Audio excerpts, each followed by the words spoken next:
Hello, everyone. Dr. Ames here. This time I'd like to talk about manufacturing in the United States.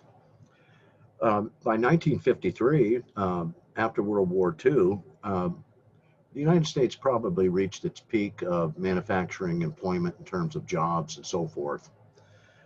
Even though American companies dominated for 3, 4 decades after World War II, our manufacturing began to taper off a little bit after the 50s, the early 50s or so. Um, at the time, around in the 50s, the early 50s, factories employed about 30% of the workforce. But by 1979, about 20 million Americans held manufacturing jobs. But after 1979, we really could measure the decline in manufacturing employment and the manufacturing activity. By 2016, the number of workers employed in pure manufacturing was down to about 12 million. So a real drop. At the same time, we had tremendous gains in productivity.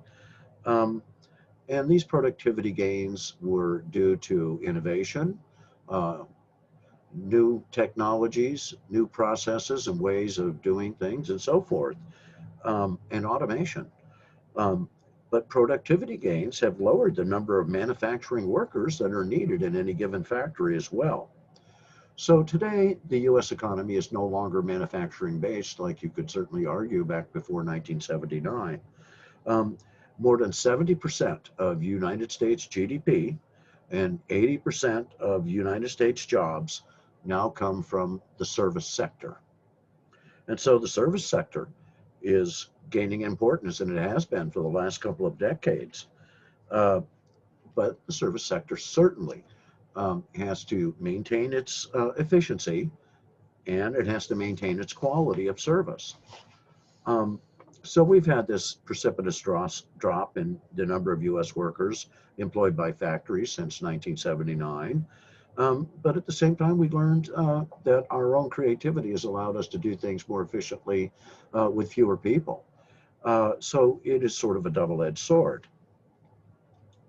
We have huge competition around the world, of course, from countries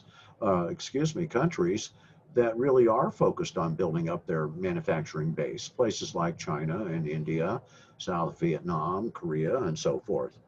Um, so here are some ways that the United States can maintain that competitive edge that we've had in productivity per worker and so forth.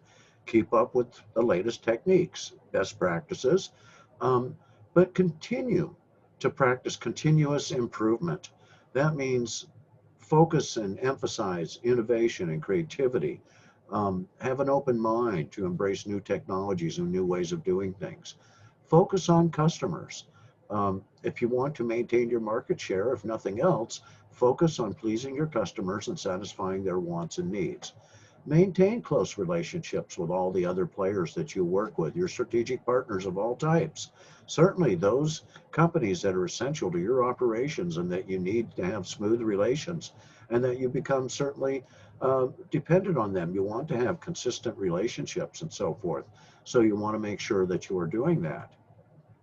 Here's a look at some of the main things that the United States does manufacture. Don't forget, the United States is not completely out of manufacturing. You can look around mid-Missouri itself, where we are, and you can see that there are factories here and there all over the place that employ a few hundred people here, a couple of hundred there, and so forth. So it's just that the emphasis has changed. So what do we do? Well, we produce a lot of chemicals, and there's a variety of things in that industry: pharmaceuticals, cosmetics, uh, personal body care products, besides cosmetics like soaps and mouthwashes and toothpaste, things like that. But then again, other products that require manufacturing process like paints and fertilizers and all of that. You can see the valuations on the right there. We also produce a lot of transportation equipment, whether it's automobiles, whether it's airplanes, trains, ships. That is the largest component and sector that we actually do our manufacturing in. We're also big in the United States in processed foods and beverages. Um, and so all these sorts of things that are coming out of that, certainly tobacco has to be included in that. although we have really restricted the advertising, the marketing, the promotion of tobacco in the United States. It's still sold in the United States, although it is no longer the biggest market. And there are huge markets abroad for tobacco and tobacco products. They do contribute to GDP. As you see here, one of the things about prepared meals is the new industry. I think you've probably noticed yourselves. There are endless promotional commercials and so forth on television about prepared meals. The company that comes to mind is Freshly. I would say that this figure here of the value of those goods probably will go up as that gains in popularity and so forth.